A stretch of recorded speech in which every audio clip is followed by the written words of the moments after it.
pride and dignity, stop the New World Order. Welcome to Hapanwo TV. And welcome to this UFO Disclosure 2016 Stephen Bassett interview.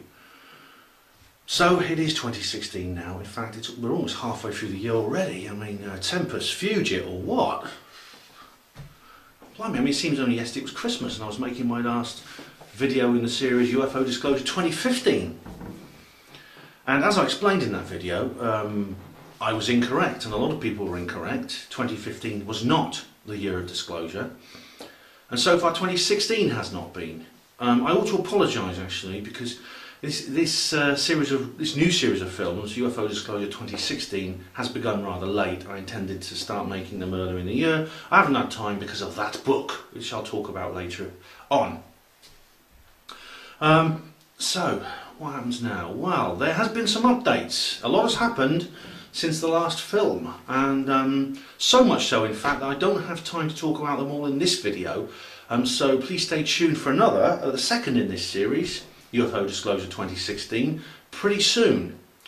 But as far as the updates go, I could talk about them and provide you with a link to my latest interview with Stephen Bassett, because I did actually interview Stephen Bassett a couple of weeks ago on Hapanwo Radio.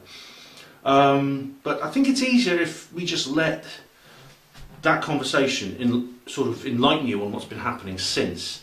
So I've decided to make my Hapanwo Radio interview with Stephen Bassett available to Hapanwo TV viewers. If you wish to listen to the entire programme, it's a link in the description box as usual. But the actual interview is in its unedited entirety on this particular video. Okay, so you'll get a chance to hear the whole thing. And that basically we go through everything that's been happening basically since Steve was last on the show, which is round about when I made the last video in this series. And then we can talk about a few other things that have happened since then, which I think are relevant and very important to this issue. Because the story is far from over. I don't think the window of opportunity that 2015 provided has completely swung shut yet. And it looks as if things are getting very interesting indeed, in fact. So, without further ado, I'll give you Stephen Bassett on Hapanwo Radio.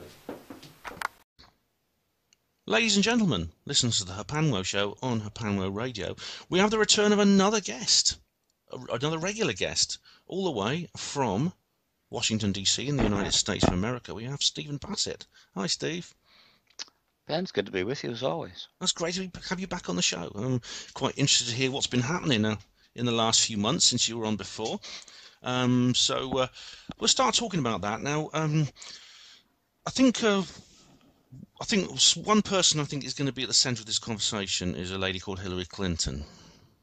Yes, though we call her Secretary Clinton here as a matter of protocol. I'm sorry, Hillary, if you're listening. Well, no. Well, I mean, outside the country, you don't have quite the need for that. But here, I have to call her Secretary Clinton. Fair enough, mate. Well, if you're listening, Secretary Clinton, no offence meant. So, now she is, of course, the wife of former First Lady of Bill Clinton, who was president between I think it was 92 and 2000 or something. Yeah. And now she and her husband both have a history in this area of UFOs, don't they? Or extraterrestrial. The extraterrestrial issue, the ET issue, yes, they do. Right, and that was the Rockefeller initiative, which we talked about. That's right. Yeah. So now she's Hillary, Mrs. Secretary Clinton, Hillary, whatever you want to call her. She's now one of the three leading candidates to be US president, the next US president after the election in November. Yeah, she's really the leading candidate still to be president. And what's happening, Ben, is actually getting pretty straightforward. The Clintons have connection to the issue. They actually tried to engage it in the White House. We don't know exactly what the details are in terms of what President Clinton tried to do, especially with respect to getting materials from the Pentagon. But he did some things, but it just wasn't going to work. And I understand that lasted about 3 years. Yeah. But it was significant, and it should have been disclosed to the American people, because had that taken place, then the issue would have had more gravitas, and it would have helped the research, and might have actually led to eventually having this issue finally resolved. But they didn't. They actually decided they just wouldn't talk about it again. And for the next, from 1996, from the end of the Rockefeller Initiative to 2015, basically 19 years, they never spoke of it ever. And they weren't asked about it by the media. There's no reporters ever acknowledged asking them a question up until early 2015.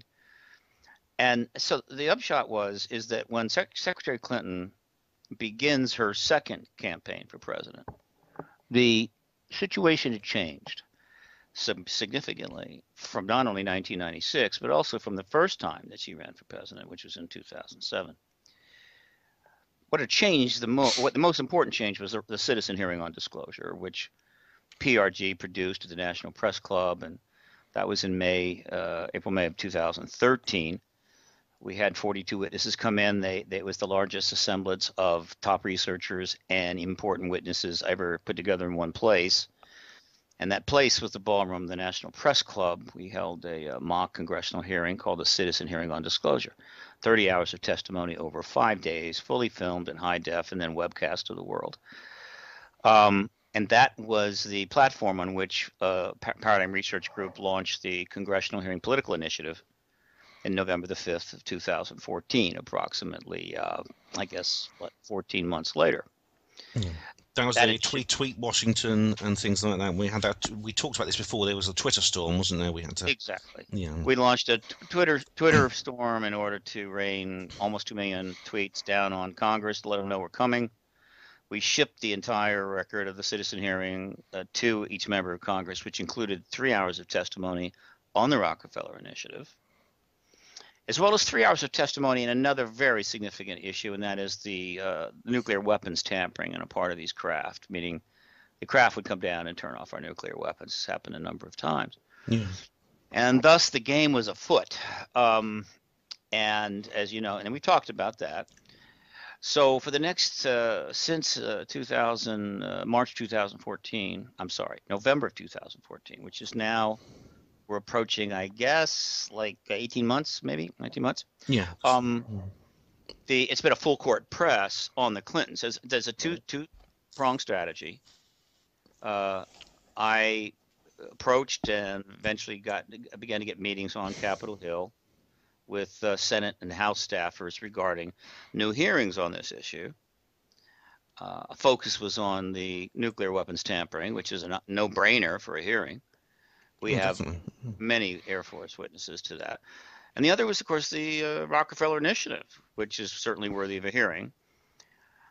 That was the first prong of the strategy, or the first part. I really did not expect to get hearings anytime soon because they hadn't held hearings since 1968 and have resisted every effort to get hearings since then, particularly since 1992.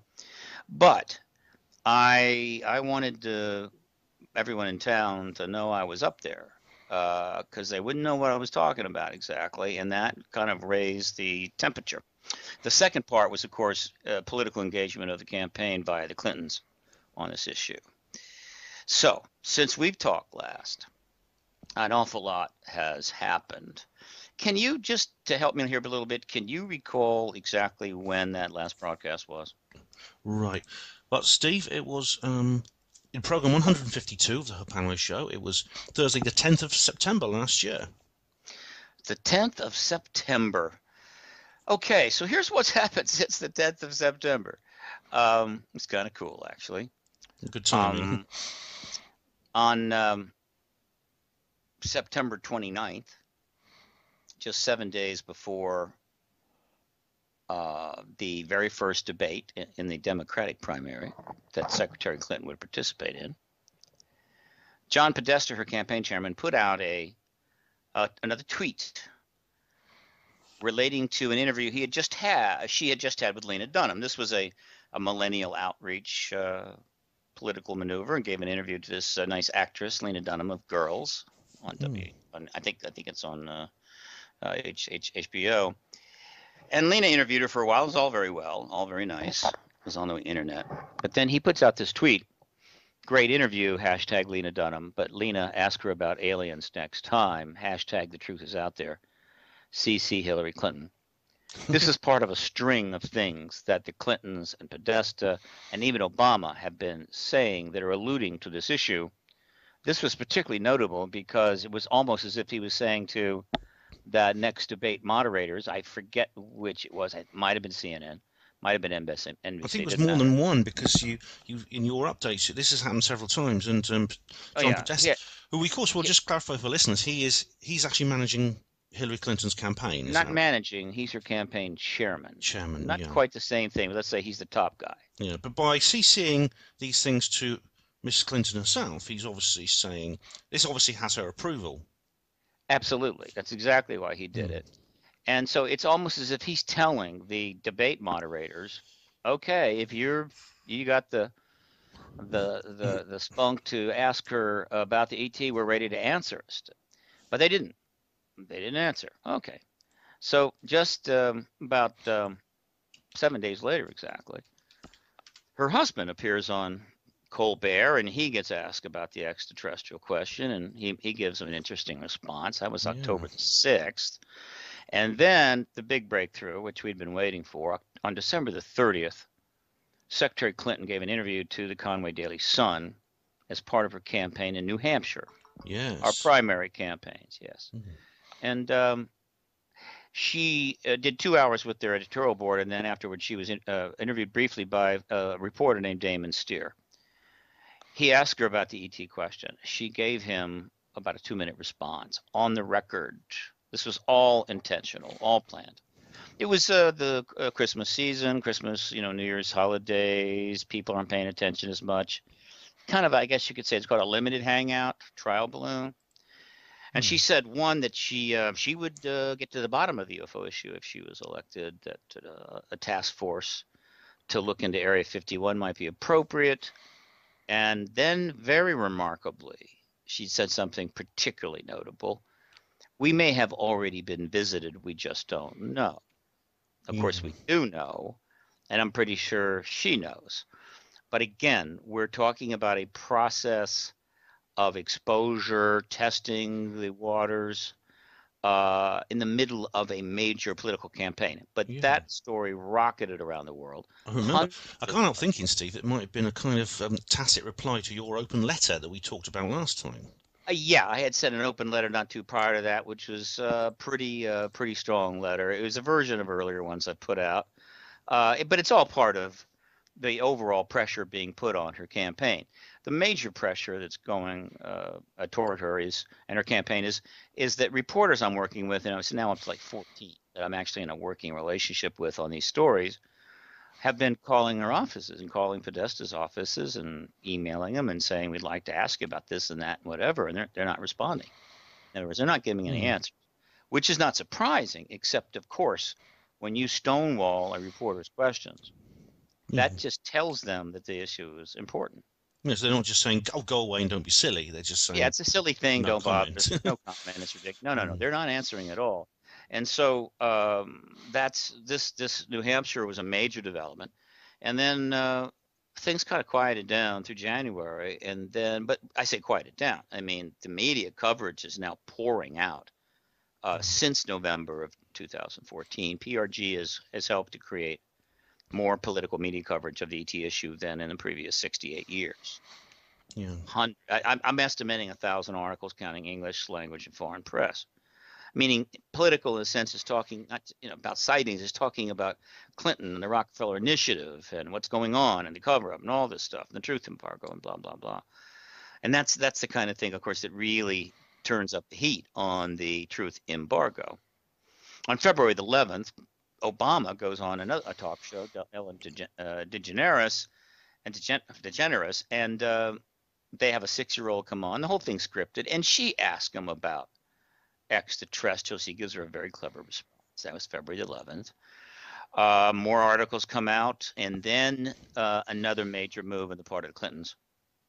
Several of the high-end media, like Time Magazine, Washington Post, and stuff, New York Times, it kind of intimated that Clinton was just joking in Conway when she made those remarks. Must be just joking. Well, on March the 1st, her campaign chair, while they were campaigning in another state, this would be Nevada, he gives an interview to KLAS-TV, a big-time station there. Yeah, and they're George Knapp's old one. Well, it's George Knapp, so he's still there. Yeah, I mean, multi-Emmy winning George Knapp is still there, and he actually the station did a, I guess you could say, a short doc piece on it that he most certainly narrated, and they listed a lot of the things we've just been talking about. It was like a little primer on this. It was very powerful. I have links to all of this at ParadigmResearchGroup.org. You can see the whole thing in chronological order. In that interview, basically, Podesta confirmed that her remarks were not serious. We're not a joke. They were serious. That she has promised him, quote, she's going to look into it, Task Force Area 51 and so forth. So this basically completely pulled the rug out from under the top end media, like the networks, like the cable networks, like the New York Times, Times of London, that if they think they can just avoid this because it's a joke, they have miscalculated. That was March the 1st. That generated a lot of press. Then on March the 21st, finally, Secretary Clinton herself turns up on the Jimmy Kimmel show, just like Barack Obama. Yes, I remember this. And she's asked the ET question, and she gives an extremely interesting response. In which she tries to use more what we call advanced language, and actually goes out of her way of pointing it out that she's using advanced language like unidentified aerial phenomena, not UFO. Reiterates again she's going to look into it. By now, she's virtually locked herself into going after this issue if she's elected to the White House. It's almost impossible that she would go in and say, well, maybe we'll get around to it in my second term. But there's much more going on than that. That happens on March 24th, and then on April the 8th. Now, by the way, as we arrive at April the 8th of 2016, there had been 18 what we call debates here, our standard debates. Yeah, and town halls, where in the debate, the candidates are all on the same stage and they're asked questions in this very orderly fashion. In the town halls, essentially, it's the candidate and a single moderator from one of the networks. And then it's not a debate, but then they're asked questions. Sometimes the questions come from the audience. There had been 18 of these, and in spite of the hundreds of articles referring to the Rockefeller Initiative, referring to the connection between the Clintons and the ET issue, not a single one of the moderators from CNN or MSNBC or Fox News or ABC or CBS had asked her a single question about it. And it looks to me like they are actually encouraging him to do so. However, it's a dual strategy because in spite of these trial balloons, if the media at the top end, it's kind of really at the forefront of the campaign, like, in the UK it would be be the Times of London, right? Yeah, we have a similar system over here. I mean, our electoral system is much simpler than the United States one, but the candidates get questions and they face each other, and then the audience sometimes gets to ask questions. I don't know if there's and there's certain like the BBC is in the forefront of this. I mean, you have the high end. They usually host the BBC often hosts these events actually. So I think their attitude was the strategy is if the big guys are not going to jump in because basically they're tied into the truth embargo, have been for decades. Okay, fine. We'll just keep on cruising through the election, nomination through the election, and right into the White House. But they know that they can't just ignore the issue, so they're playing a dual strategy. So and here's where it gets really fascinating. It's April the 8th. We're just like 10 days away from the big New York primary, very important primary election, and we're 6 days away from the final debate, likely the final debate on CNN. And so, what does John Podesta do? He actually gives an interview to one of the CNN people, Jake Tapper, who in fact had been a moderator in one of the previous debates. And in the interview, he reiterates again that she's going to look into it, that it's a serious issue, et cetera, et cetera, et cetera. And then 6 days later, the debate takes place, and the CNN moderators don't ask her about it. And by the way, the day before the debate, she goes on a very popular radio network in New York itself called Power 105.1 FM. And she's asked about extraterrestrials, and she gives, again, responses that she's going to look into it. And that's where we are circa April 19th. So that's all just happened It's quite remarkable, Steve. since the last show. And then, of course, the media coverage has continued unabated. Now, the UK press, that's another very notable thing. It took a while. I mean, a whole lot of media coverage, really. But the UK press finally jumped in on January the 5th. Now, when I say UK press, I'm talking about the news tabloids, which are extremely popular in the UK, very popular in the United States too, by the way. Yeah, we have international media now, don't we? So we all read each other's newspapers. Get websites, yeah, on the web, of course. It's not like they're shipping the paper overseas. No. And so the UK news tabloids, which again, that's not the same as the National Enquirer. I think most people know that. The equivalent to that we have here is like the New York Post, the New York Daily News. Plenty of news, plenty of hard stuff, also a lot of entertainment stuff, some celebrity stuff, and it's read by everybody: rich, poor, famous and unfamous, and politicians. And so the UK press finally jumped in on January the 5th. And now they've been covering the UFO ET stuff forever, but this is when they jumped in on the it was January the 5th on the politics of this, and off they went. Jonathan Dillon, Daily Mirror, Hillary Clinton. This is January the 3rd. I will reveal the truth about Area 51 and UFOs if I become president. She said task force. She said she used the word task force or something, didn't she? Task force together, yeah. Kelly McLaughlin, Daily Mirror. Hillary Clinton, I will reveal the truth about UFOs. Robert Waugh in the Metro. Hillary Clinton, I will reveal the truth. Then John Austin, the Daily Express. Aliens may have visited, shocked Hillary Clinton claim as she vows to open the UFO cover-up. And then we've got move on a little bit up the ways, and the next thing kind of turns up is hang on, I'm going to get there. I mean, there's so much here. I mean, again, if you go to paradigmresearchgroup.org and you click on the political coverage link at the bottom of that page, you can go right to it.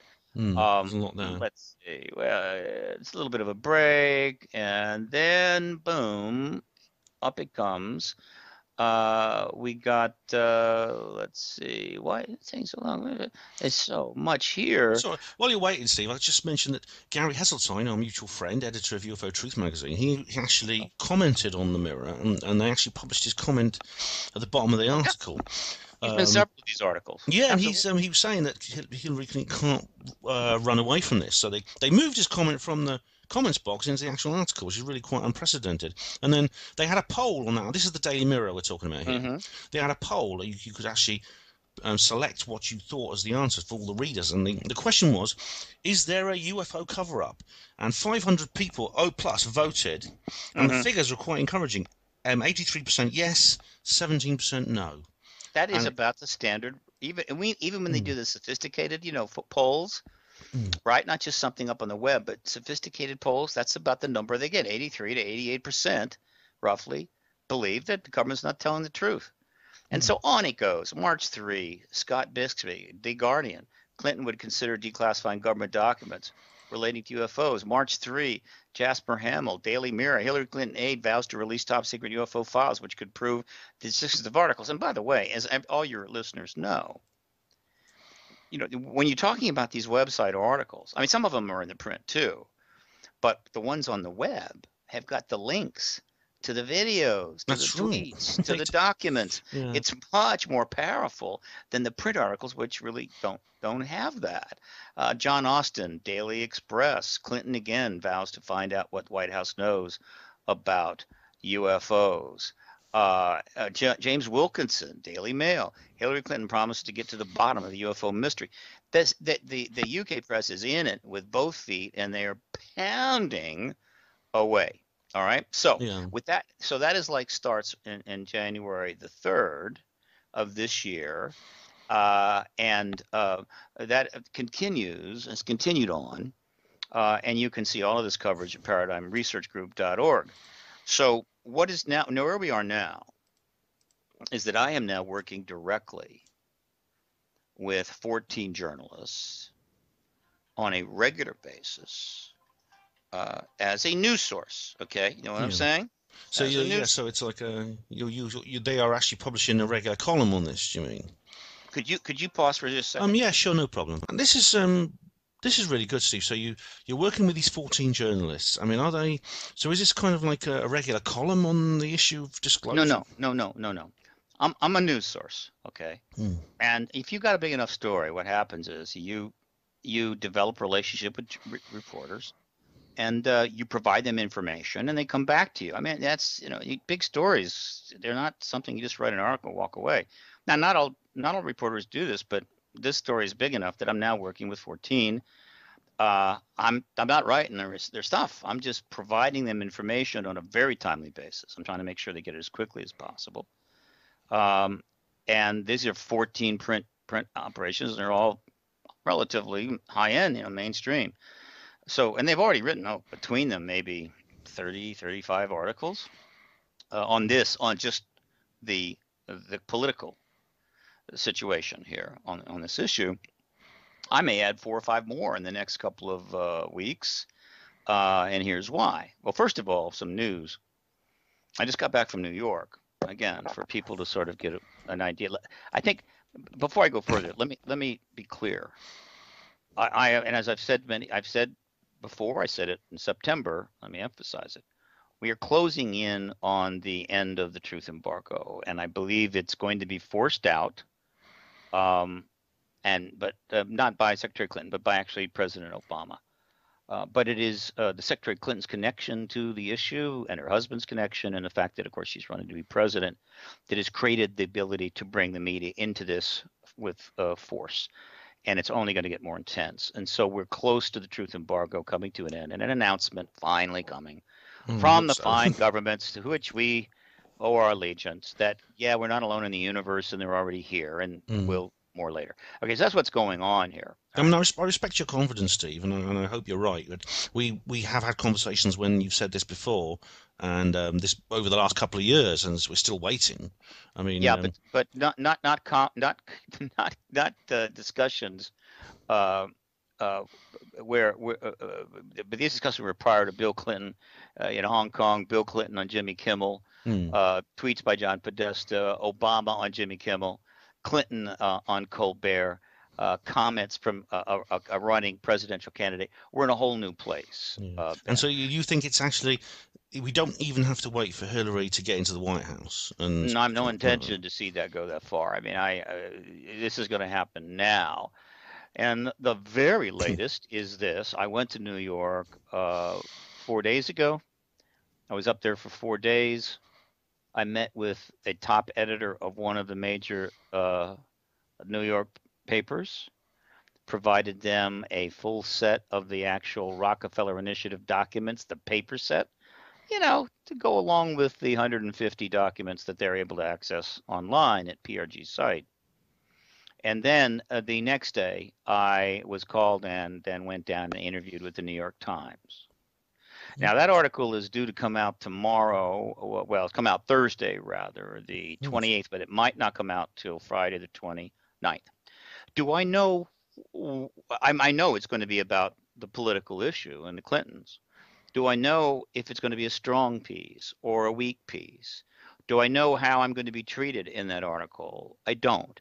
I do feel like it's going to be a legitimate article, and I think it's going to be serious, and they're not going to mess too much with the issue. But understand, the major papers like the Wall Street Journal, New York Times, they call them.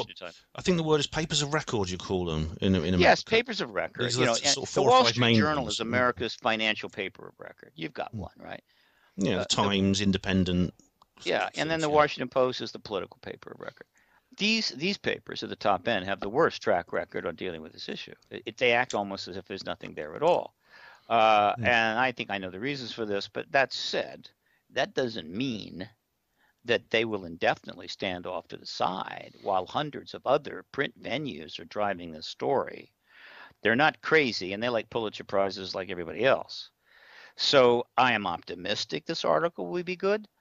and your listeners won't have to wait very long to see it. But please understand, if it comes out Thursday the 28th, it's there now, because this is when this interview's being broadcast. So check it out, ladies and gentlemen, if it's there. yeah, we're talking the day before.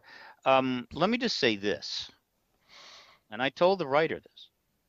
If the New York Times does a serious piece, because I provided them with a great deal of information, links to coverage, and of course links to the key documents in the Rockefeller Initiative. They have everything they need to do a very serious piece that challenges this issue in regards to Secretary Clinton's efforts to achieve the presidency. If they write a serious piece on this, it is going to rocket around the world. It's going to be republished everywhere. It's going to greenlight an awful lot of journalists. It's going to have very significant impact.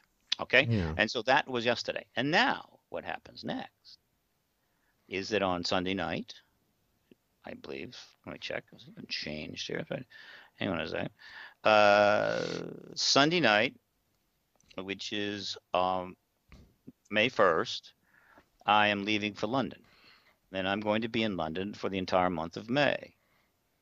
And I'm going to be meeting with the London-based reporters that I have been working with to try to get this story to the British people. And there's a very good chance I'm going to be meeting with some editors of some of these papers. And I will have a set of the paper, the 800-page set of documents obtained under Freedom of Information Act, which of course confirms the Rockefeller Initiative and the Clinton ET connection with me, and I will be happy to provide them to any of those papers. So again, I think, Ben, you gotta see that this is now at a level way beyond anything it has ever been before. This isn't about proving there's ETs here. This is about the connection of this issue to a major presidential election in the United States. And at some point, the lead candidate, Secretary Clinton, is going to be asked very serious questions by journalists that simply cannot be given a casual response. And I believe that her campaign is quite ready to give it a serious response. And when that happens, Ben, we're practically home free. We're probably looking at disclosure in a very short amount of time. Well, I hope so. I mean, you're right. It is an unprecedented situation. There's no doubt about it. Because the news coverage we are getting at the moment is pretty spectacular in terms of it's the level it's up to. So I mean, I myself have not seen anything like this before. So well, I mean, the British people should be practically on fire about this. I mean, let me just give you some of the more recent articles. April, hang on a second. What happened there? I need to add that. Let's see. April 22nd, John Austin, Sunday Express. Hillary Clinton tells alien abductee. This was, one of the guys on that radio show, 105, Power 105 in New York, told her. This is the first time this has ever happened. He's one of three disc jockey, one of the, like the radio guys. And he says, he thinks he's been abducted a couple of times. He was quite serious. And she obviously, that is a much more difficult question to ask a political candidate.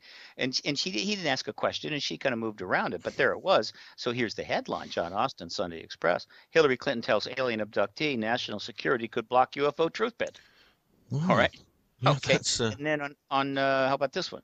April 12th, John Austin, Daily Express. Former White House chiefs strong signal U.S. government is covering up proof of aliens.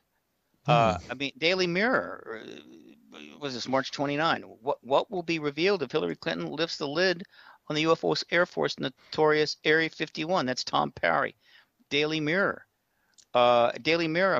March 28. Hillary Clinton confirms she will release secret UFO files if she's elected. Yeah, I mean, there is a different tone to these articles, Steve, than what I've seen before. Because I mean, the media has always covered UFOs, but now it's they used to be very much in the novelty side of things, and now It does look like there was a serious tone to these. And well, a British politician actually came out recently and announced that he was an abductee, Simon Parks. That is correct. So that's, of course, they made a joke of it, but some in some areas. But No, they won't be joking low. no, I mean, some are like Jimmy Fallon. I mean, you mentioned this guy Jimmy Fallon, who's making the joke. He made a joke. Yeah, made a joke. Yeah, and I think he was more irritated because, President Obama, Secretary Clinton, President Clinton, they were all coming on Jimmy Kimmel's show. They weren't coming on his show, so he made a joke. Maybe when they start coming on his show, he'll be a little more serious. So I think, look, we are closing in on finally getting this completely engaged by the media, and once that begins, there can only lead to one place, and that is the Pentagon and the U.S. president are going to have to get together and reach an understanding so Barack Obama can go in front of the American people and finally end this truth embargo, hopefully before Vladimir Putin does it. Because he is definitely someone who could do it, and I'm surprised he hasn't already. Yeah, and he's a bit of a wild card, that guy. I mean, he doesn't answer to anyone except himself. That's the way I look at things. Yeah, and he doesn't have any problem getting any information from his own military, does he? Yeah, and there's his deputy Dmitry Medvedev has already made. Right. He was secretly recorded talking about this. Well, he wasn't secretly recorded. He had given a presentation, and a reporter approaches him afterwards, and supposedly he didn't realize the mic was on. I don't believe this for a second. And she asked him about whether very secret stuff is passed from one, president and prime minister to another, and he gets into it, and he gets into the ET issue, and he refers to to a film called Men in Black, which in fact was not the Men in Black from the U.S., which is a comedy, but in fact a serious documentary. This, I believe, was an actual message to the United States by Putin Medvedev that, we know about this too, And I think that Russia, for its own reasons, has continued to defer to the United States, meaning, okay, somebody needs to start this ball rolling. We're prepared to let you be that country. But their patience is not infinite. And so it could happen. That would be a significant thing. So the U.S. is running out of time. They need to get this done. I hope so, because I mean, there's certainly been a bit of a fallout, a cooling of relations with Anglo-Russian relations, United States-Russian relations. There's planes, the ships in the Baltic Sea and the Russian planes shooting past them and things like that. Well, you've got Russia and the U.S. doing brinksmanship in the Black Sea. You've got the U.S. and China doing brinksmanship in the South China Sea. You've got the entire Middle East in flames, and you've got a massive refugee crisis in Europe that threatens to bring the entire EU down. I mean, the policies of nations, particularly the big ones, and I'm going to include the UK here, have created a massive mess, and that's leading apparently to more wars, which I think virtually 98% of the world's people have finally figured out is nothing more than a rigged game played out by narcissistic personality disorders, psychopaths, and warmongers for whatever problems they're trying to compensate in their childhood. And they don't really want to do this, but they haven't figured out how to stop it.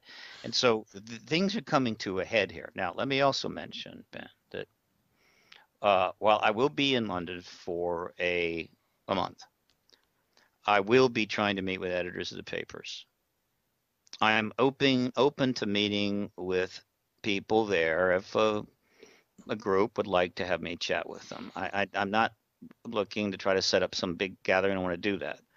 I'm also opening to meet with people that would like to maybe seriously support this issue, because we still haven't completed the job and more funding is needed. I've gone through an awful lot of money, and right now I'm needing additional funds in order to make sure that PRG can keep this pressure on at the level that it needs to see. We need to see through certainly the election, and if necessary through the inauguration if it's Secretary Clinton. So let it be known that I'm open to that.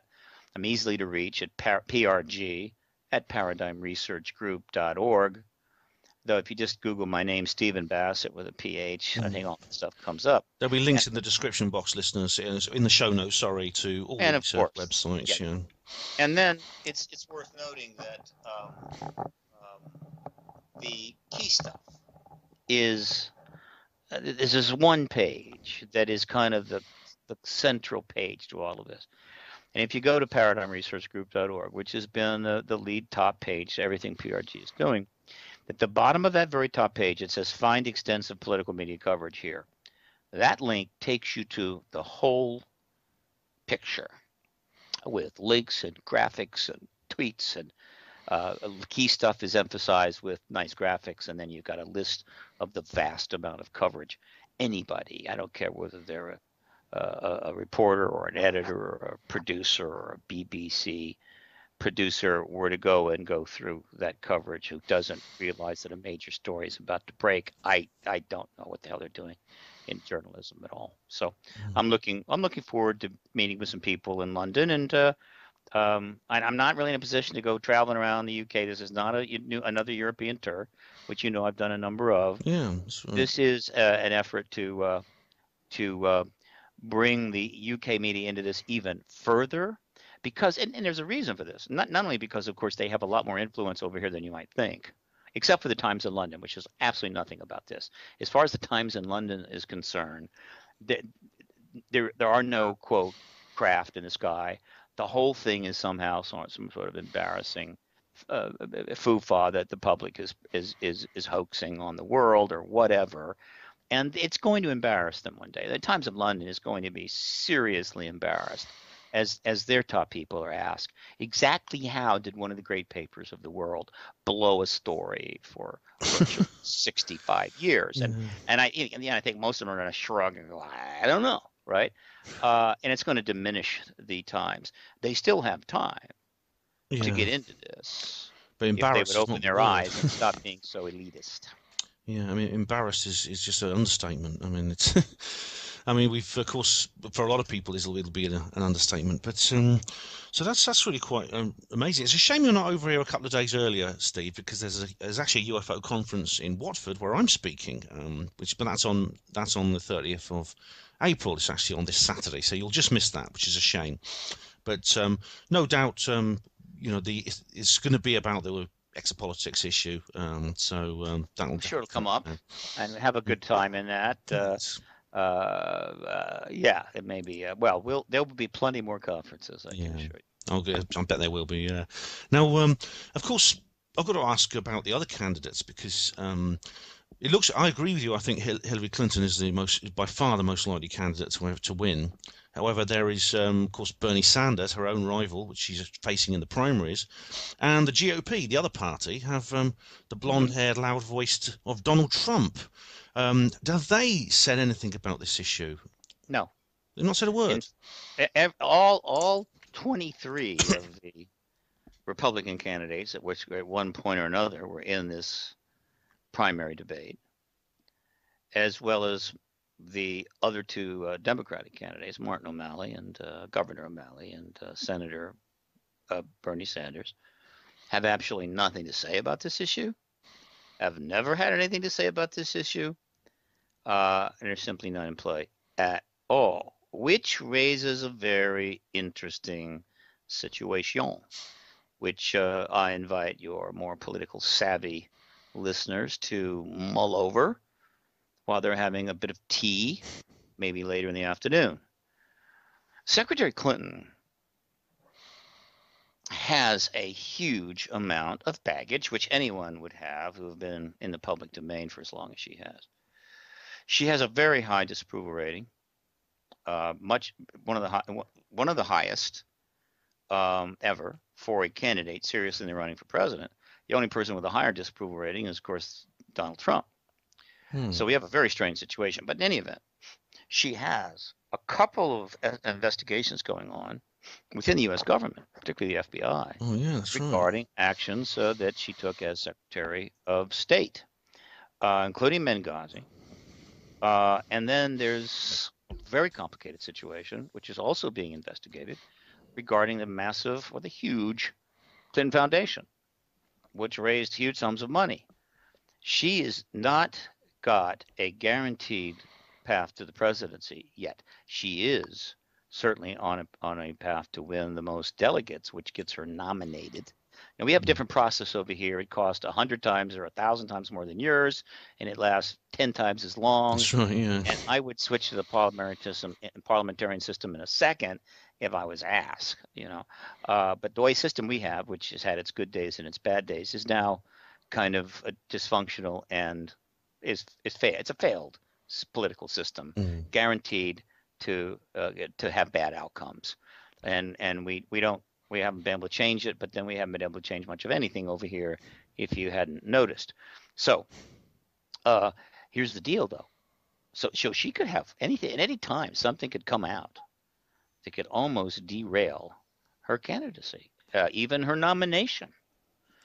However, if the esteemed, multimillionaire, and virtually every one of them, moderators that work for the 3 network news operations in the U.S., ABC, NBC, CBS, and the 3 major cable news operations, CNN, MSNBC, Fox, and all of these moderators make in between $1 million and $20 million a year. Okay, right? Well, meanwhile, the guys out doing the hard stuff, like the war correspondents or dodging bullets, I'd be lucky if they're making $100,000. If they finally bring this question to her, which they are more than ready to respond, and the media then launches into this thing with the kind of ferocity and depth that it has, of course, been waiting 60 years to receive, I believe the issue will blow out, leading to disclosure. And if that happens, and that would be by President Obama, guess what?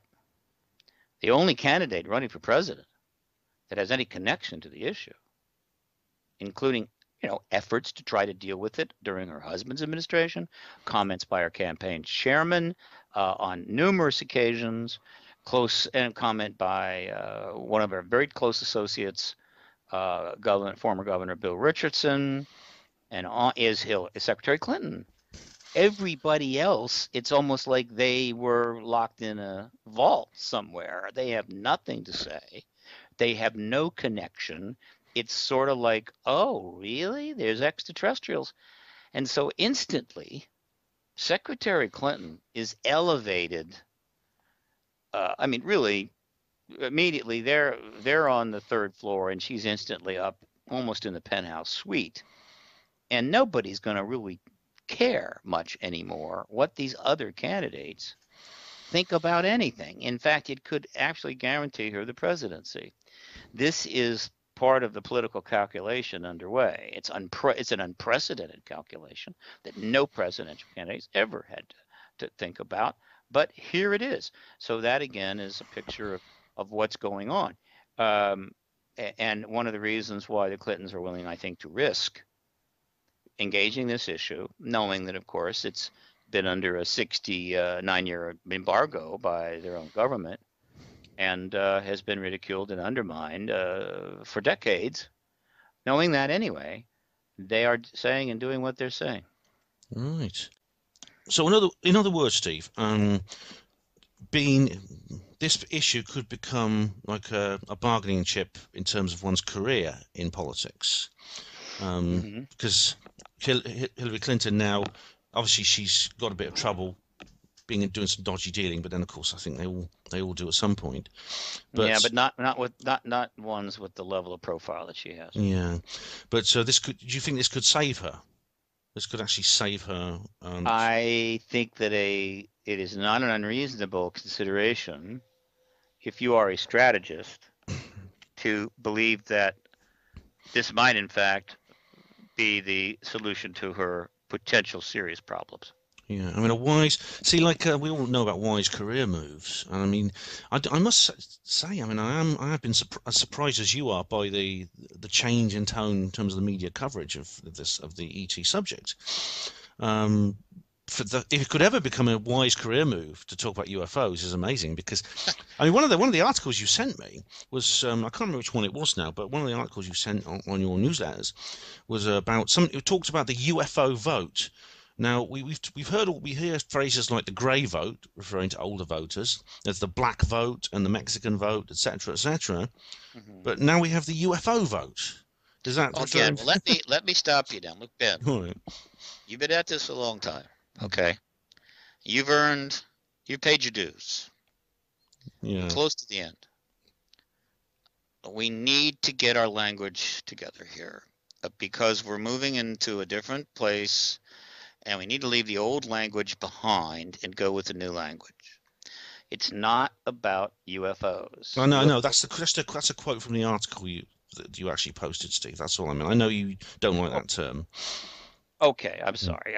And by the way, when I post these articles, I have to list the headlines. Yeah, and of course, the headlines use UFO, right?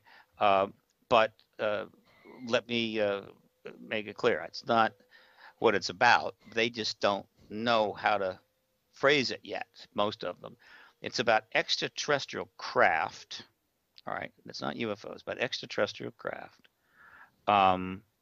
And it's not a cover-up. It's not a cover-up. It is, in fact, a truth embargo, just like the United States embargoed Cuba.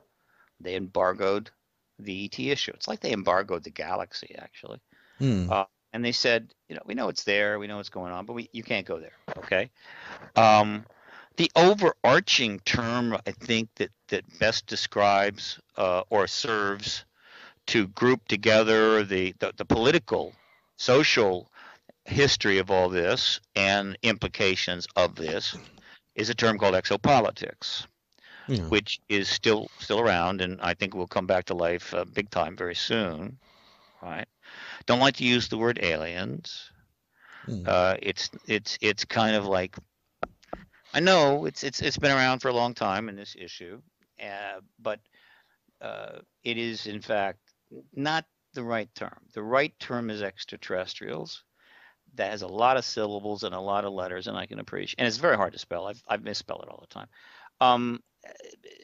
But that's what they are, right? But we do have the shorthand ET.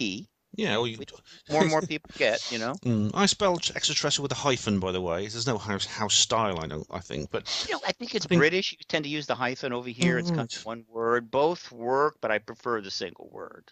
Fair enough. Yeah, I sort of go that way, and there's other things. I mean, the term believer, for instance. I don't like that one. Yeah, nobody likes that, and it's time for that to go. And I pointed out. Yeah, I pointed out it's literally a pejorative. You're absolutely right. It's become an epithet, which is very good. And there are people that get that, and that's good. Yeah, because I mean, there are people who believe the official story which the truth embargo has put out. I mean, they're believers in that it's all weather balloons and swamp gas. But yeah, but to be fair to them, they assume that the government, with all its resources, has researched the thing, and if they say there's no phenomena here, then they are convinced by that government statement. But the government statement on ETs is not like you say, the leap of faith that you take, say, in religions when you believe that there is a God or what have you. They are convinced by the government statements. Turns out the government statements are false, so they're wrong. But these are no longer trivial terms anymore, and I'm doing my best there. But I am limited. We're all limited in the sense that we still have to engage with the infrastructures, the media, politicians, and so forth, who don't understand this new language, who haven't embraced it yet. So the term UFO ain't going away anytime soon, except after disclosure. After disclosure, if people are talking about UFOs, they really need to take a moment and get it together. But I mean, the term, quote, UFO vote, unquote, which is in the headline of the paper which they're referring to. I was wondering if it could actually, what I meant was, the point I was making, was that it might actually refer to a block of the electorate who may be people like me with an interest in the extraterrestrial world and the truth embargo and all these other issues, whichever word you choose to call them, and that politicians might have to actually take that into account in their campaigning generally. Not quite. I understand exactly why the political media have brought it up. It has a certain logic to it. And they've said that, right? Somewhat again in a ridiculing fashion that she's so desperate she's going after the UFO vote. No, that's not what she's doing.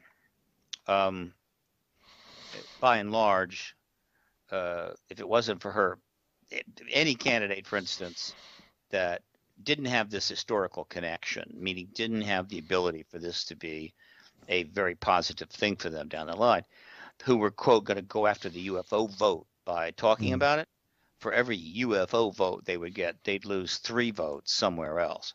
So, no, you don't go after the UFO vote. The reason that she is saying anything, the reason that John Podesta is saying anything, is not because they somehow think that they're going to get a bunch of votes that's going to win for them, but for other reasons. One, because they're being forced to, because the advocacy movement has been working this and pressing them on it, going all the way back to the early 1990s, and really heavy since 2001, when Grant Cameron's documents first went up on the internet and were accessible to anybody in the world. So they're under a lot of pressure, because if it wasn't for that, I assure you, they wouldn't be saying anything. I also believe that there is my opinion only, that they decided some time ago that if there's going to be a disclosure president, it's going to be Hillary Clinton. However, I think they've also concluded that if it's not going to be Hillary Clinton, Secretary Clinton, the next best would be President Obama. So there's that, right?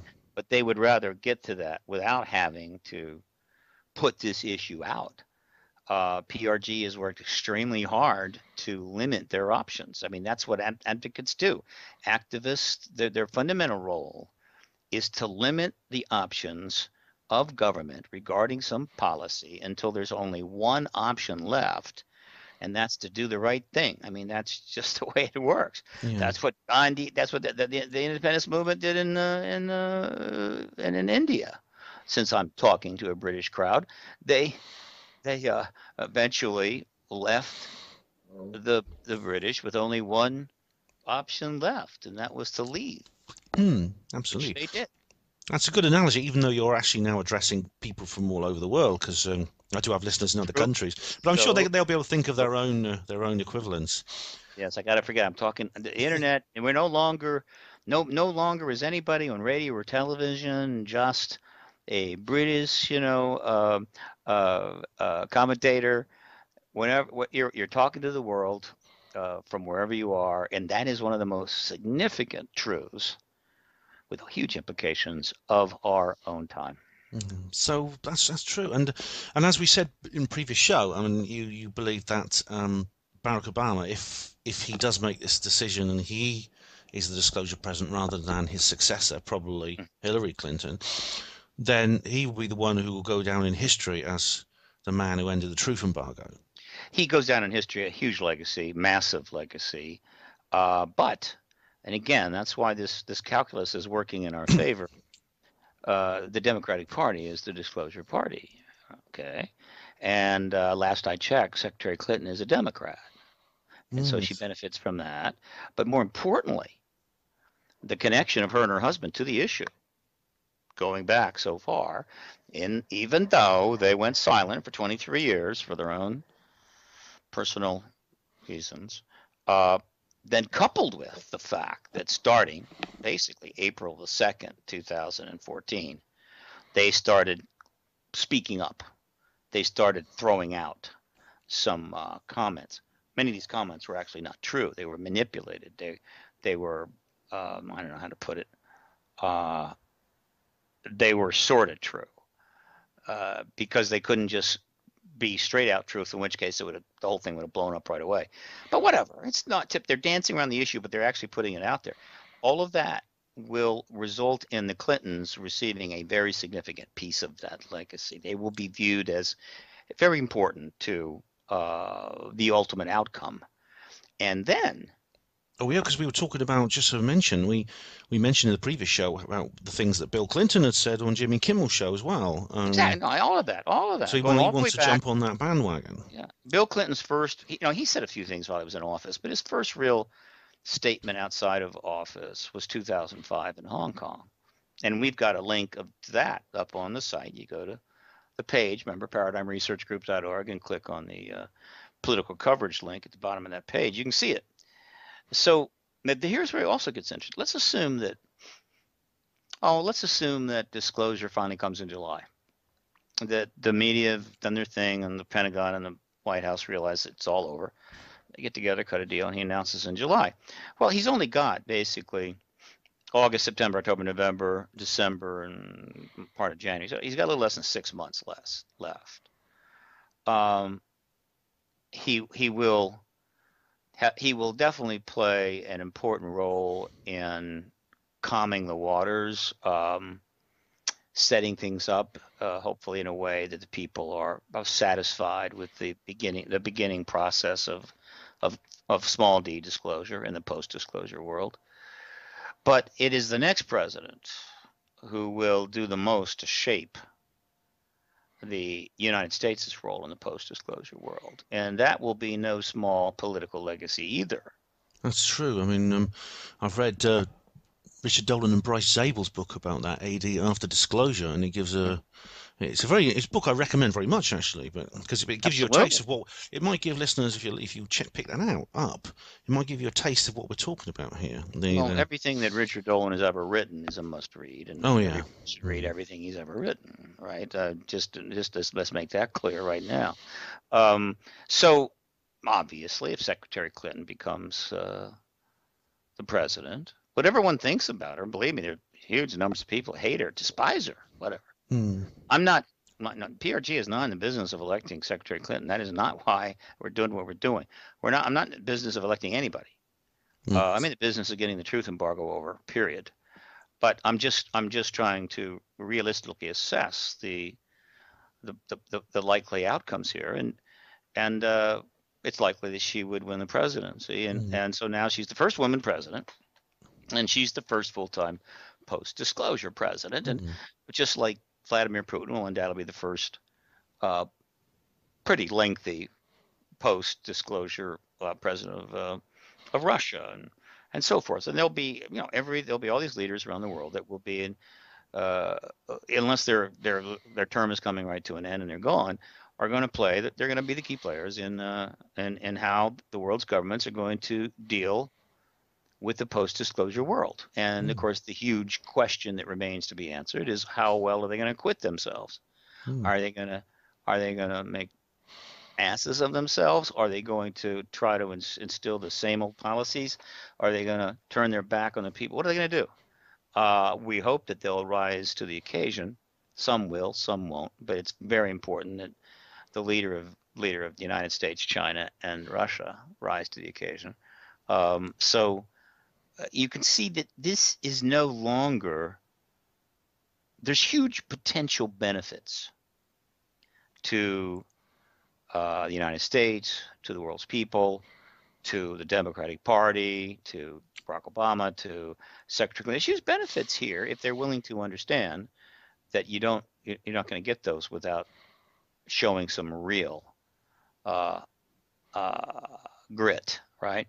Yeah. So we're close in that regard. We're very, very close, and so all I can say is strap your seatbelt on, because things are about to get pretty interesting. Yeah, I guess Hillary's got your vote then, Steve. I ain't telling you who I'm voting for. Fair enough. Right. I knew you'd say that. I know you're not in the business of it.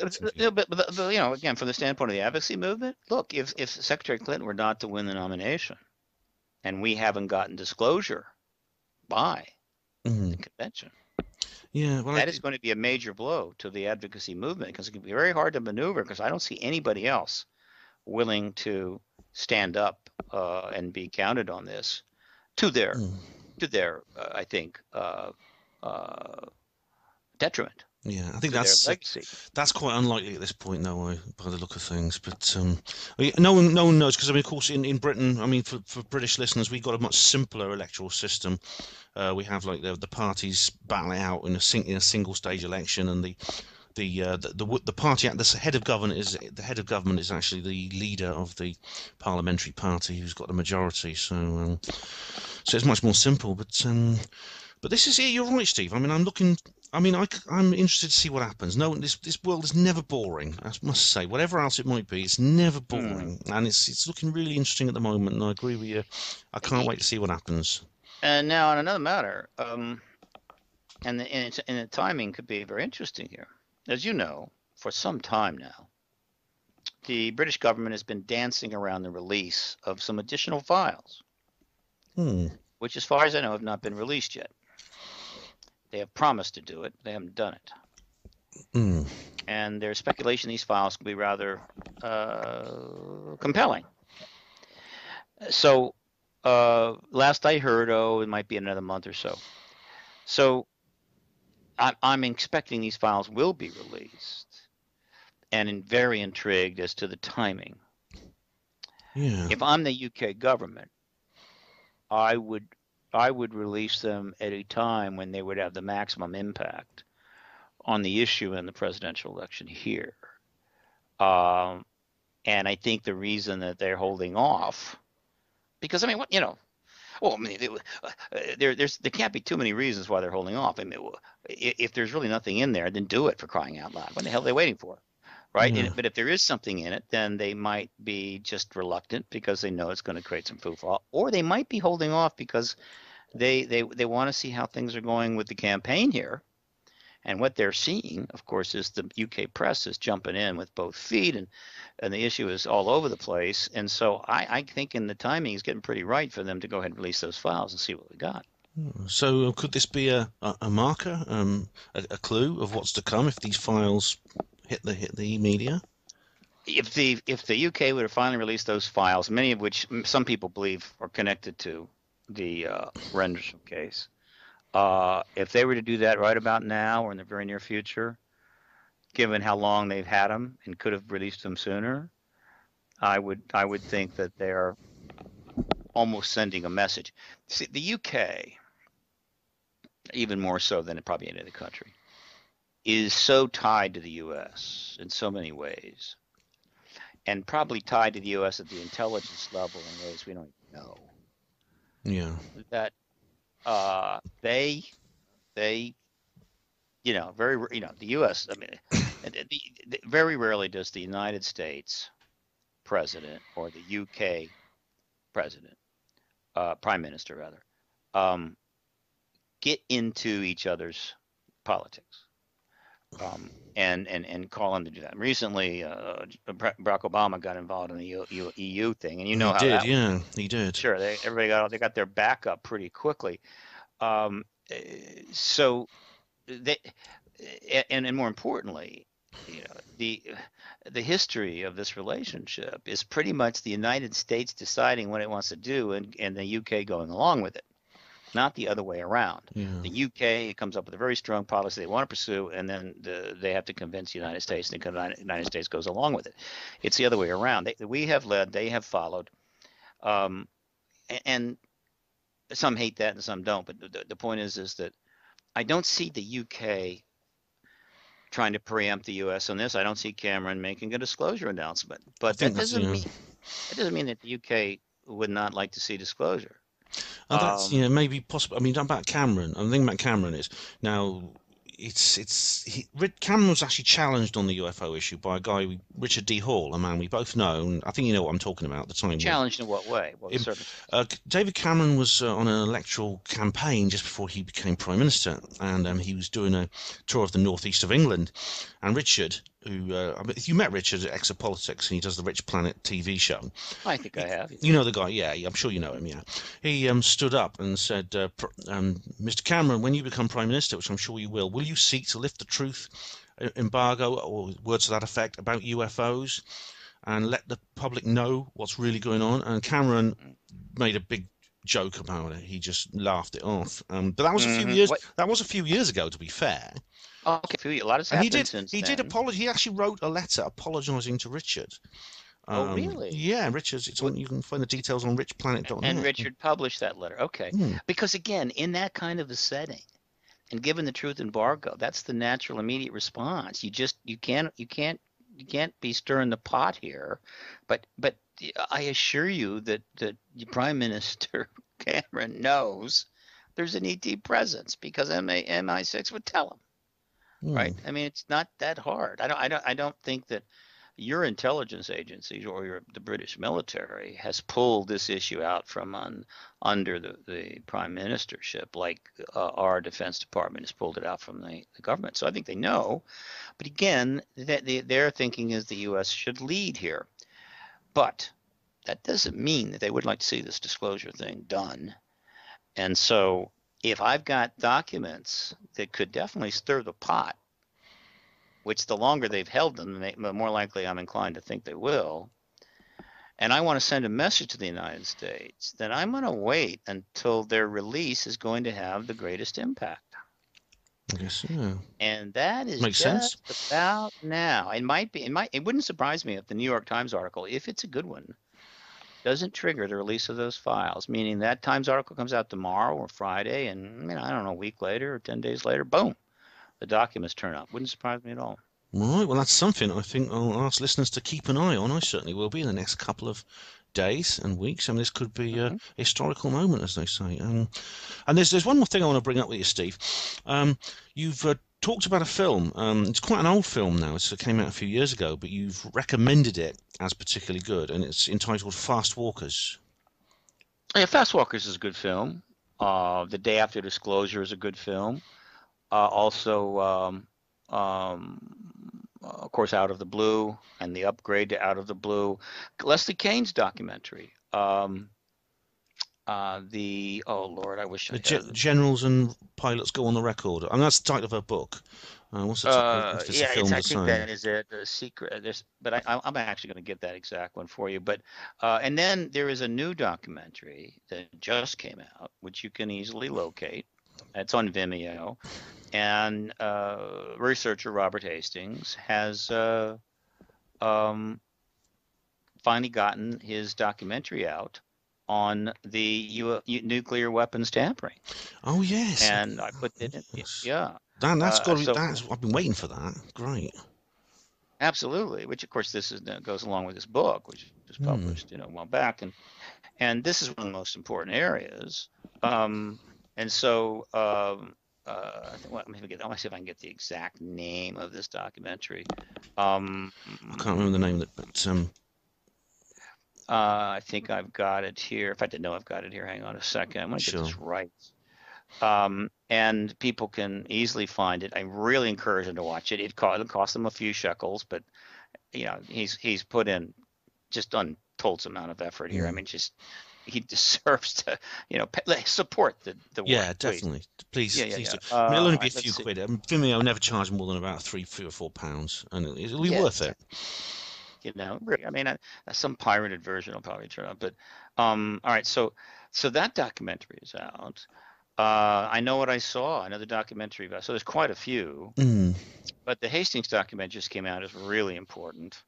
I can't overemphasize that. It's called UFOs and Nukes. That's the book. UFOs and Nukes: Extraordinary Encounters at Nuclear Weapon Sites is the book, which you need to read. Hard to get. The documentary is called UFOs and Nukes: The Secret Link Revisited on Vimeo. Okay, that's just out and very important. And then I think I'll try to get the exact name of Leslie Kane's documentary, which is also a good one. By the way, John Podesta is in that documentary. Oh, right, because again, talking the usual stuff. And then he also wrote the foreword to her book, UFOs and Generals Go on the Record. Again, when he calls for the files to be released. So what has happened is that the Clinton people have laid a pretty good, I mean, even though they have remained absolutely silent on the Rockefeller Initiative, because they knew if they went there, it would probably trigger the whole thing, and they weren't ready for that. Well, because it could have triggered it under a Republican president like George Bush, right? But they have still laid a pretty substantial track here of addressing the issue, so they do not look like they have been stonewalling it or over hiding it or whatever, right? It looks like they have at least made some effort to try to bring it forward. Ultimately, they'll throw the Pentagon under the bus and say, well, they wouldn't provide information, which is constitutionally unacceptable. And the people will be, I think, pretty understanding. Keen's documentary is called Secret Access, UFOs on the Record. These are, but you have to understand, the ET issue has probably had more documentaries done about it than any other issue in the world, right? Same with fictional movies. I mean, it's one of the most popular themes of fictional movies. The most lucrative genre in all of film and television, too. Over a period of time, not any given time, it can vary, but since 1951, most lucrative genre. So you know what? Look, this is almost over, and for a great number of the world's people, it's going to be anticlimactic. It's going to be, oh, you mean ETs are here? Yeah, like I knew that 30 years ago. Or I knew it when I was 15 or whatever. It's going to be, which is what the governments want. But it's a totally different thing. It's a totally different matter, Steve. To know something and even talk about it privately, than to have it confirmed by that Freudian father figure up in the White House or in I agree, Parliament. but still, it's going to be more anticlimactic than if it had come out of the blue, which it hasn't. So that's where things are at, Ben. I'm glad to give you an update, and who knows? It's very possible that the next time you and I talk on radio, it will be in the post-disclosure world. Well, I mean, if that happens, Steve, or when that happens, you'll be give you a call straight away, and we'll do a special show about it. It'll probably be. And I will be there for you, my friend, because you were there for me during the hard times. Oh, thanks, mate.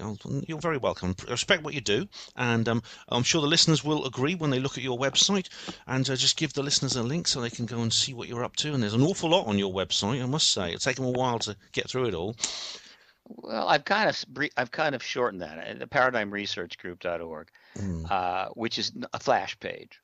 Yeah, it's got a link to support PRG's work. It has the central link, which is to the Rockefeller Initiative documents, which is at the core of all of this. It's the key to the whole to the door. At the bottom of the page is a link to the political coverage and the status page of the political initiative. And there's a lot of stuff there. And then to the lower right is a link into the PRG portal with a lot of other links to relevant stuff. It's a huge website, but I'm just trying to keep people focused now on the Rockefeller Initiative and the political initiative underway. All right. So check that out, listeners, and check out some Steve's videos on YouTube. There's a lot of stuff of yours on YouTube. And check out the past shows. If you go to the show notes, you'll find my previous shows with Steve, which are a number of quite a few now. So, Stephen Bassett, it's been great to talk to you again. Good luck with your endeavours, and keep us updated. Ben. Take care. Mm-hmm. All right. So that was Stephen Bassett. Thanks very much, Steve, for a really, really good interview. It was great to talk to you again. Hope to see you sometime while you're in England. So, Hillary, the Wicked Witch of the White House. Could she be our saviour? Well, as always, as I've explained before this situation many, many times, I don't need to reiterate that. You can check out my previous videos where I go into this in detail. But this whole subject represents a division within me, within my thoughts and feelings. It represents a wedge that has actually been driven through my own mind. And that is on the feasibility of willing disclosure altogether. And I can't deny the things Steve said. I mean, the fact that there's no doubt that the media, the way the media has covered, especially in the United States, but across the world, the way the media has covered the UFO issue and the statements made by various political figures is unprecedented. And I've got to ask myself, why is it happening? Of course, we live in a world where the media is controlled, but it's not controlled in the sense that there's a gun pointed at every single journalist's head. It's far more subtle than that. It's far more crafty and effective than that. But it doesn't always work in that case. And sometimes things do, even within the mainstream media, things do emerge which are not intended by the control system. So, is this one of them? Are we looking at a true failure of the truth embargo after all these years, after these 70 years? Next year, of course, is Roswell 70, isn't it? It's the 70th anniversary of the Roswell incident. So just wait for my Hapanwo TV views, my Hapanwo TV programmes about that.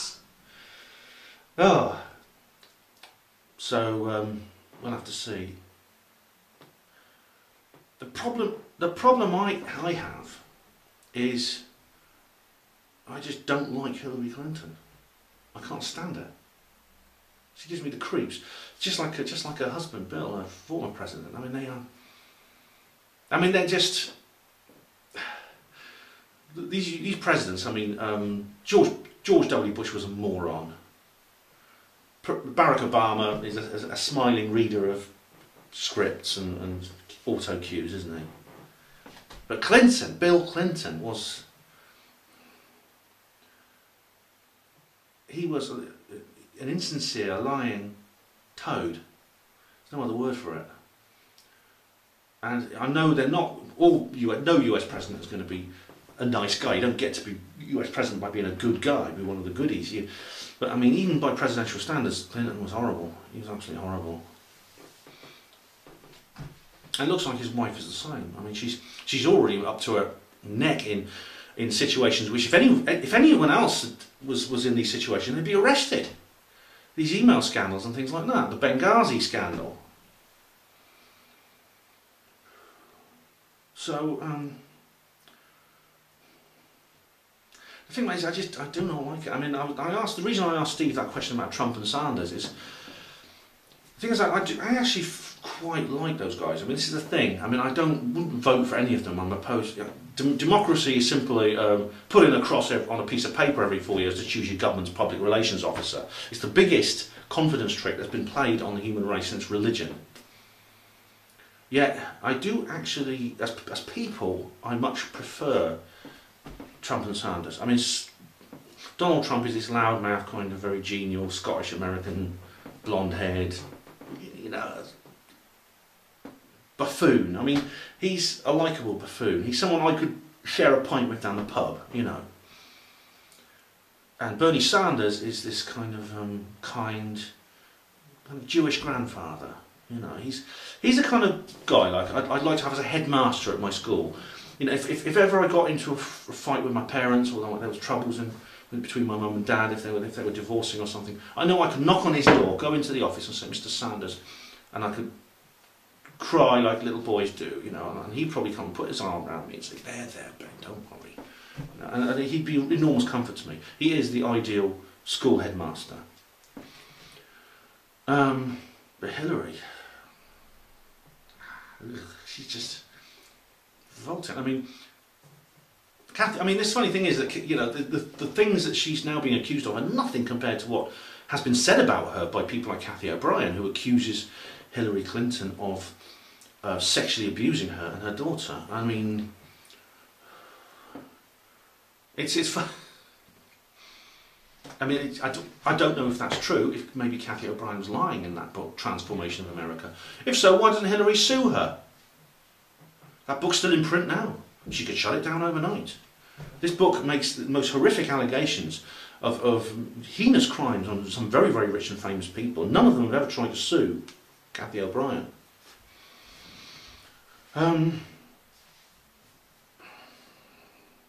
It also seems that I've heard that Hillary is collaborating, well, there's accusations that Hillary is collaborating, this is unconfirmed, with several people who've complained about sexual impropriety of her husband. And we're not talking Monica Lewinsky here. We're talking about women who are accusing Bill Clinton, during his years in the White House, of rape, sexual assault and sexual harassment of a very, very extreme variety. And Hillary He's trying. I think there are 17 of these women, and Hillary's trying to shut her up. So if there are any feminists out there, I mean, you know what I think of feminism, but if I just say, if there are any feminists out there, even if you disagree with me, all right, for goodness sake, don't support Hillary Clinton because she's a bird, all right? She's not on your side. She's not a women's rights activist. So I do not like Hillary Clinton. That's a problem, Steve. I don't. Maybe I should have said that. I mean, I didn't. You see, there are things I can say on the radio interviews, and then I go away and I think about it. I think I should have said more, and I'm sorry I didn't. If that's the case, if I wasn't, maybe I wasn't as challenging to Steve this time as I was last time. Maybe I should have been. So we'll see what happens anyway.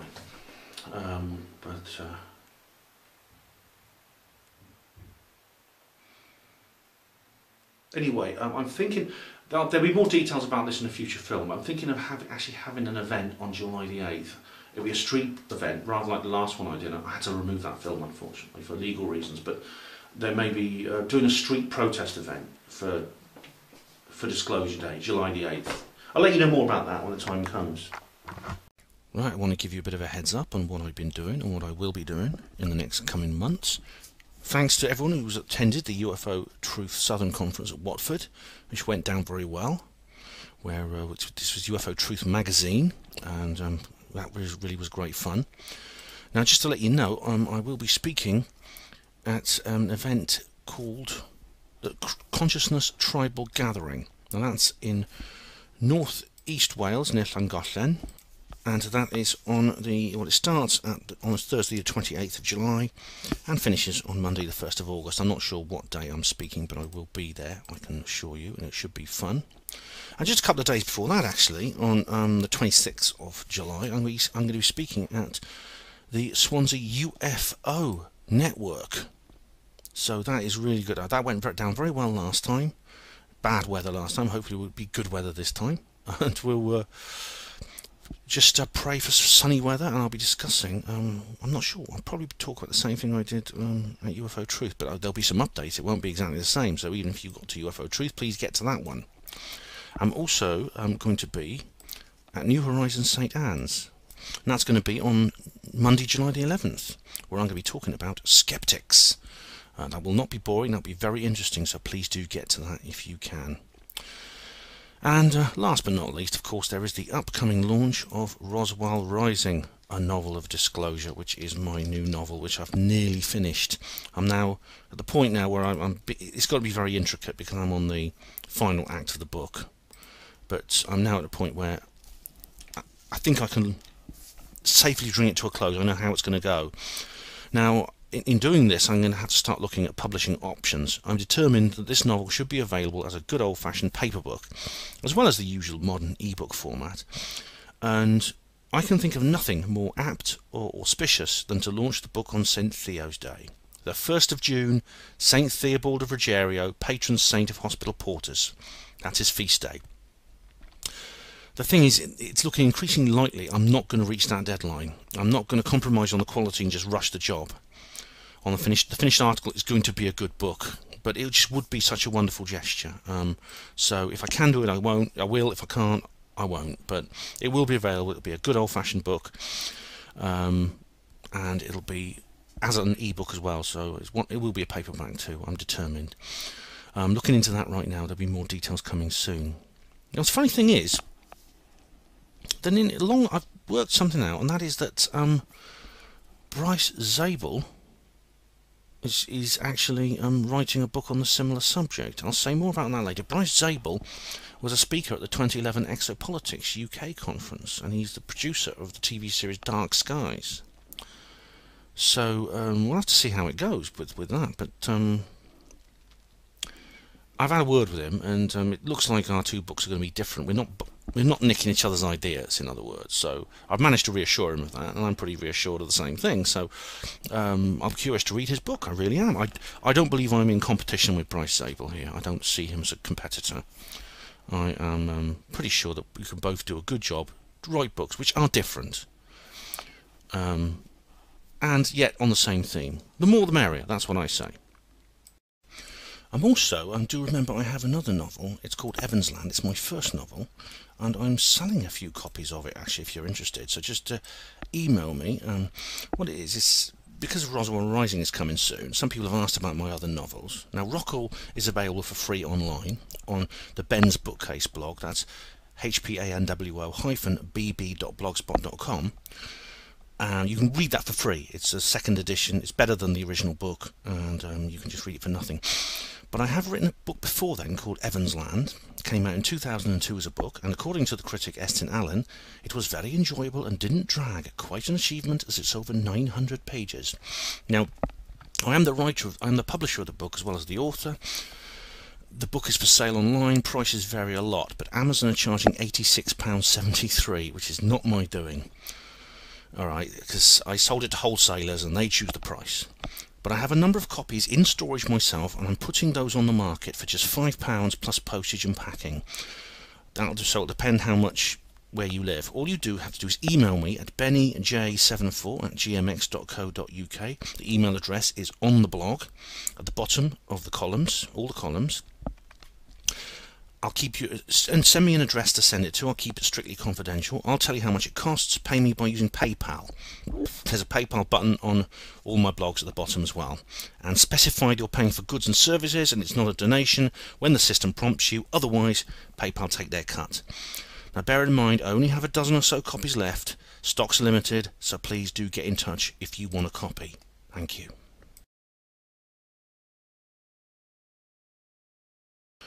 Now, something else happened which I think is very interesting, and which happened actually quite recently, in fact on the 3rd of May. But it is very, very telling about when these sort of things happen, and I didn't report on it straight away because I was busy, but I did a couple of days later. Loud explosions were heard in an area centred on Doncaster in North Yorkshire, but they were heard as far away as Leeds. Now, the government reported that these were sonic booms caused by high-speed aircraft, and the Royal Air Force announced that it had scrambled Typhoon jets from RAF Coningsby in Lincolnshire because of an, quote, unresponsive civilian aircraft, unquote, in the vicinity. And of course, in the post-9/11 world, this is always a big deal. Air France then issued a statement saying that it was one of their aircraft that had gone off course on a flight from Paris to Newcastle, and it was not answering radio messages. Now, the fighters located the aircraft, they re-established communications, and they escorted it until it landed safely at its destination. But Sorka Fal on whatdoesitmean.com published a very different story on the case. Now, alright, I'll come to that.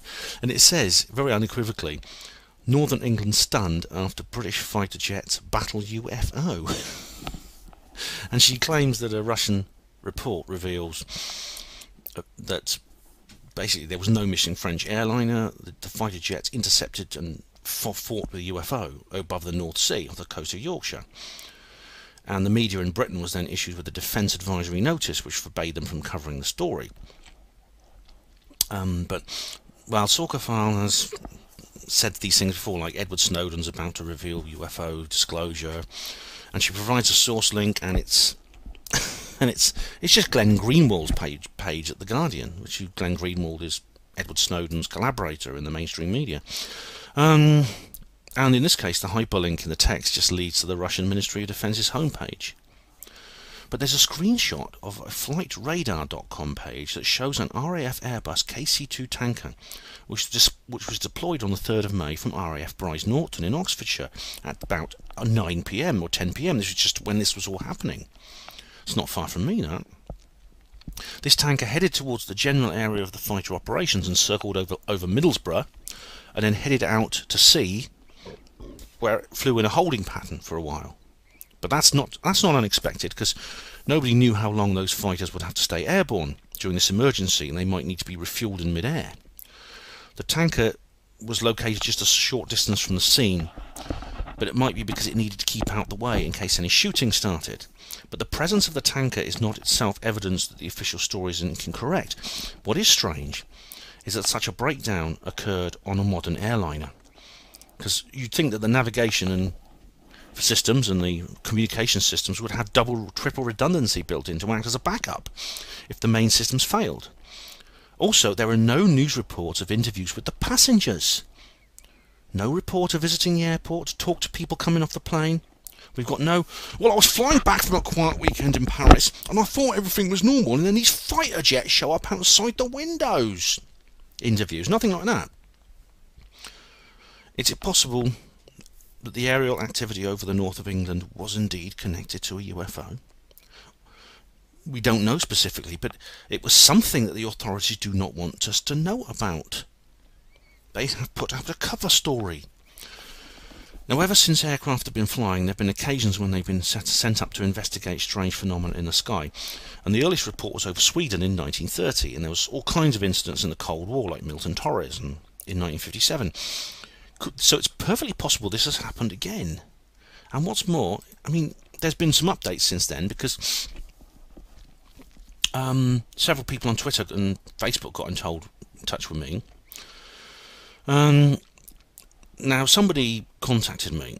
She's a lady who lives near Newcastle, and she's a quite prominent ufologist and has dedicated her life to ufology. She said, Ben, that the official story is true because I saw the Air France airliner under escort by the 2 RAF Typhoons landing at Newcastle Airport. Okay, but I know she's used to the sky. She knows what things look like in the sky, so I have to take her word seriously, but it's just, there's too many discrepancies. And then there's been a photo in the Boston Standard, Lincolnshire newspaper, that shows supposedly the aircraft going through the sound barrier, but it's a long exposure shot, an astronomical camera trying to capture the aurora borealis, and it looks like a bloody ladder, just 2 lines with some bits in between. The unidentified flying ladder. Also, the RAF Airbus KC-2 tanker has also returned to the same area from Bryce Norton, and indeed I think I heard it take off a few days ago, myself, when I was walking to work. This indicates there are continuing operations in that region. And somebody I know who lives near RAF Coningsby told me that they've heard a lot more activity there, takeoffs and landing of aircraft, since the 3rd of May. There continues to be no word at all from the passengers of the alleged airliner. It's not just the TV news interviews, but there's nothing on social media. There's nothing, you know, hashtag Air France, missing Air France airliner, I was on it, I saw everything. No YouTube videos of people with their phone cameras filming outside their windows at this rather unusual experience of seeing these fighter jets escorting your airliner. It doesn't happen every day, does it? I think it's strange, though, isn't it? When you think that these airliners, they hold 100 or more people. There's been some more reports of people seeing UFOs. It's connected with the Baltic Sea anomaly. No, I don't think so. The Baltic Sea anomaly is an ancient monument, and these are Americans who can't tell the difference between the North Sea and the Baltic. Americans are notoriously bad at geography. Sorry, my American viewers. So we'll have to see what happens. Anyway, interesting case, and this is a breaking news. It's a new case that's just emerged recently. So, exciting times, interesting times. What's going to happen next? That's the question.